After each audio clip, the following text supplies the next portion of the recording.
कक्षा 12 राजनीति विज्ञान की पुस्तक स्वतंत्र भारत में राजनीति, अध्याय 1 और अध्याय का नाम है राष्ट्र निर्माण की चुनौतियां। राज्यों का पुनर्गठन। पिछले भाग में हम आपको बता चुके हैं कि राज्यों की सीमाओं को फिर से तय करना ही राज्यों का पुनर्गठन कहलाता है। 15 अगस्त 1947 को जब देश आजाद हुआ और 565 देशी रियासतों को भारत में शामिल किया गया, तो अगली जो चुनौती थी वो थी राज्यों की सीमाओं को फिर से तय करना। इस प्रकार कुछ राज्य बनाए गए, पिछले वाले भाग में आप देख चुके हैं। तो इस भाग को करने से पहले पिछले वाले भाग को अच्छी प्रकार से देख और सुन ले, तभी ये वाला भाग आपकी समझ में आएगा। पिछले वाले भाग में हम आपको आंध्र प्रदेश की घटना के बारे में बता चुके हैं कि किस प्रकार से 1952 में भाषा के आधार पर राज्यों का आंध्र प्रदेश राज्य का गठन किया गया। जब भाषा के आधार पर राज्यों का गठन किया गया तो केंद्र सरकार को लगा कि अब स्थिति पर विचार किया जाना जरूरी है। इसलिए 1953 में राज्य पुनर्गठन आयोग की स्थापना की, जिसने 1955 में अपनी रिपोर्ट पेश की और 1956 में राज्य पुनर्गठन अधिनियम पास किया गया। उसके अंतर्गत भाषा के आधार पर 14 राज्यों और 6 केंद्र शासित प्रदेशों का गठन किया गया। लेकिन अभी भी कई ऐसे राज्य रह गए थे जिनका गठन भाषा के आधार पर किया जाना जरूरी था। ऐसा ही एक राज्य था बंबई प्रांत। तो इस बंबई प्रांत का गठन कैसे किया गया, इस भाग में हम इस बात को जानेंगे। बंबई प्रांत एक ऐसा प्रांत था जहां गुजराती और मराठी बोलने वाले लोग रहते। बड़ा प्रांत था जहां गुजराती और मराठी बोलने वाले लोग रहते थे।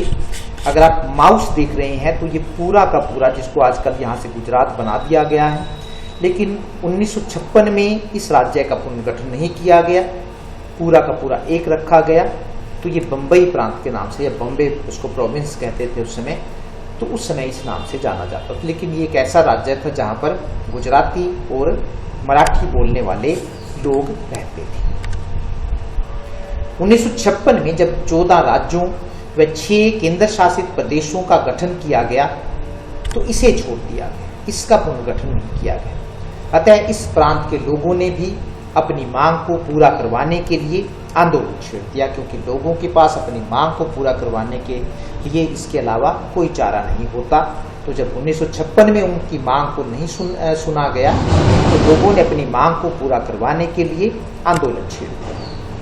जब आंदोलन ने हिंसक रूप धारण कर लिया तो 1960 में, नोट कीजिए ध्यान से, 1960 में बंबई प्रांत को 2 राज्यों में बांट दिया गया। एक महाराष्ट्र बना दिया गया और दूसरा गुजरात बना दिया गया। इसी प्रकार हरियाणा राज्य का गठन, उसको भी जान लेना जरूरी है क्योंकि आप हरियाणा के निवासी हैं। तो हरियाणा राज्य का गठन कैसे हुआ वो भी जान लीजिए। राज्य बनने से पहले हरियाणा पंजाब का भाग था, ये आप समझते हैं, पंजाब के अंतर्गत हम आते थे। ये आप देख रहे हैं भारत का नक्शा, दोबारा फिर देख लीजिए। ये सारा का सारा पहले पंजाब, हिमाचल प्रदेश एक अलग से केंद्र शासित प्रदेश उस समय होता था, और पंजाब में ही एक आता था पेप्सू, जिसको हम पेप्सू कहते हैं, Patiala and east Punjab state union, PEPSU के नाम से आता है। तो ये भी पंजाब में ही आता था। तो हमारा हरियाणा भी उस समय पंजाब में ही आता था। पंजाब में भी हिंदी और पंजाबी भाषी 2 समुदाय के लोग रहते थे। जिस प्रकार से बंबई प्रांत में रहते थे उसी प्रकार से पंजाब में भी हिंदी और पंजाबी भाषी 2 समुदाय के लोग रहते थे। पंजाबी भाषी लोग स्वतंत्रता प्राप्ति के बाद से अपने लिए एक अलग राज्य, जिसको पंजाबी सूबा वो कहते हैं, कि जहां पर सिर्फ पंजाब के ही लोग रहे, पंजाबी सूबे की मांग कर रहे थे स्वतंत्रता प्राप्ति के बाद से। 1960 के दशक में पंजाब में भी हिंदी और पंजाबी बोलने वाले लोगों ने अपने लिए अलग अलग राज्य बनाने के लिए आंदोलन करना शुरू कर दिया। अंत में 1 नवंबर 1966 को, बहुत सारे बच्चे जानते हैं लेकिन फिर भी जो नहीं जानते हैं हरियाणा राज्य की स्थापना कब हुई, अंत में 1 नवंबर 1966 को पंजाबी भाषी क्षेत्रों को अलग करके पंजाब का निर्माण किया गया और हिंदी भाषी क्षेत्रों को अलग करके हरियाणा का निर्माण किया 1 नवंबर 1966। तो ये आप देख रहे हैं पंजाब 1951 से लेकर 1966 तक के ये मानचित्र हैं कि 1951 में पंजाब कैसा था। फिर ये 2 हिमाचल प्रदेश आप देख रहे हैं, 1954 में भी ऐसा था।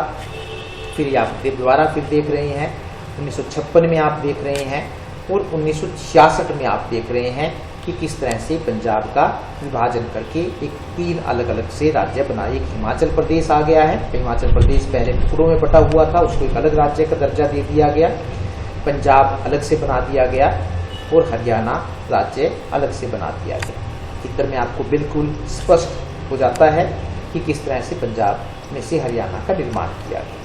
ये भी वही है political division of Punjab on November 1, 1966 कि कौन कौन से जो थे वो हिमाचल को दिए गए, शिमला ये आप देख रहे हैं, और कौन कौन से जो जिले हैं वो हरियाणा को दिए गए। पंजाब जब बना था डिस्ट्रिक्ट ऑन 1 नवंबर 1966 में, वहाँ पर 11 जिले थे, अब वहाँ पर 22 जिले। इसी प्रकार हरियाणा जब बना तो 1 नवंबर 1966 को तो 7 जिले थे, और अब जो है हरियाणा में 22 जिले हैं। तो इस प्रकार से ये पूरा इस मानचित्र में दिखाया गया है। 1966 का ये आप देख रहे हैं। एक और मानचित्र आपके सामने है, इसमें जो आप ये रेड वाला देख रहे हैं ये हरियाणा एक अलग से बनाया उसमें गया था। 1972 में राज्यों के पुनर्गठन का एक बड़ा प्रयास पूर्वोत्तर भारत में हुआ। यहाँ 1972 में असम से अलग करके मेघालय, मणिपुर और त्रिपुरा राज्यों की स्थापना की गई। 1972 में असम से अलग करके मेघालय, मणिपुर और त्रिपुरा राज्यों की स्थापना की गई। इसके बाद 1987 में मिजोरम और अरुणाचल प्रदेश राज्य अस्तित्व में आए। भारत में राज्यों का पुनर्गठन केवल भाषा के आधार पर ही नहीं हुआ है, बल्कि बाद के सालों में देश के कई क्षेत्रों में विकास के मामले में पीछे रह जाने की बात को लेकर भी अलग राज्य बनाने की मांग की गई है। कई राज्यों का जो पुनर्गठन है वो विकास को लेकर किया गया है। उन राज्यों को लगा है या उन राज्यों के किसी क्षेत्र को लगा है कि वो विकास की दौड़ में पीछे रह गए हैं, तो उन्होंने अपने लिए अलग राज्य की मांग उठाई है। नवंबर 2000 में इसी बात को लेकर 3 राज्यों का निर्माण किया गया। उत्तर प्रदेश को काटकर उत्तराखंड बनाया गया, बिहार में से झारखंड बनाया गया और मध्य प्रदेश में से छत्तीसगढ़ बनाया गया। नवंबर 2000 में ये परिवर्तन किया गया। उत्तर प्रदेश में से काटकर उत्तराखंड बनाया गया। ये डेट आप याद कर लीजिए कब 3 राज्यों की स्थापना की गई। बिहार में से झारखंड बनाया गया और मध्य प्रदेश में से छत्तीसगढ़ बनाया गया। 2 जून 2014 को आंध्र प्रदेश को काटकर तेलंगाना को भारत का 29वां राज्य बनाया गया। दोबारा फिर 2 जून 2014, ये भी डेट आपने याद रखनी है, अंडरलाइन कर लीजिए। आंध्र प्रदेश को काटकर तेलंगाना को भारत का 29वां राज्य बनाया गया। तो ये आप चित्र देख रहे हैं, तेलंगाना पर सहमति यूपीए सरकार के समय बना है ये। तो इतना जो इलाका है वो ऊपर वाला जो आप देख रहे हैं वो तेलंगाना बना दिया गया है और नीचे वाला जो है वो आंध्र प्रदेश रह गया है। तेलंगाना की जो राजधानी वो हैदराबाद है। तो इस प्रकार से उसको 2 राज्यों में आंध्र प्रदेश को बांट दिया गया है।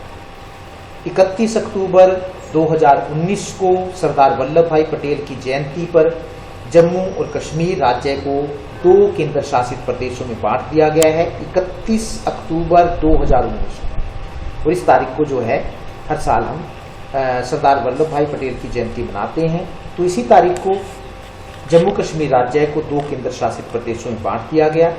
एक जो केंद्र शासित प्रदेश है वो जम्मू कश्मीर है, यहाँ पर विधानसभा होगी, और दूसरा लद्दाख है, यहाँ पर विधानसभा नहीं होगी। तो केंद्र शासित ये देख रहे हैं, केंद्र शासित जम्मू और कश्मीर में 20 और लद्दाख में 2 जिले होंगे जिनको पहले सेक्टर कहते थे। तो इसमें जो है जो जम्मू कश्मीर बनाया गया है उसमें 20 सेक्टर होंगे, 20 जिले होंगे, और जो लेह वाला है जिसको लद्दाख कहते हैं उसमें 2 जिले होंगे। इस प्रकार से उसको भी केंद्र शासित प्रदेश बना दिया गया है। ये भी जम्मू कश्मीर मैंने आपको पिछले वाले अध्याय में दिखाया था कि किस प्रकार से उसको 22 जिलों में या 22 सेक्टर में बांटा गया था। केंद्र शासित प्रदेश वर्तमान समय में सुन लीजिए 11 है, राज्य अब 28 रह गए हैं। तो केंद्र शासित प्रदेश जम्मू है, एक लद्दाख है, चंडीगढ़ भी केंद्र शासित प्रदेश है, नई दिल्ली केंद्र शासित प्रदेश है, दीव और दमन जो इसमें गुजरात में आते हैं वो भी केंद्र शासित प्रदेश है। दीव और दमन और दीव अलग है, और नागर और हवेली वो भी केंद्र शासित प्रदेश है। उसके बाद पुडुचेरी है, वो तमिलनाडु में आता है। लक्षद्वीप ये जो आप देख रहे हैं यहाँ पर, और अंडमान निकोबार द्वीप समूह। तो कुल मिलाकर 11 केंद्र शासित प्रदेश, 1 2 3 4 5 6 7 9 केंद्र शासित प्रदेश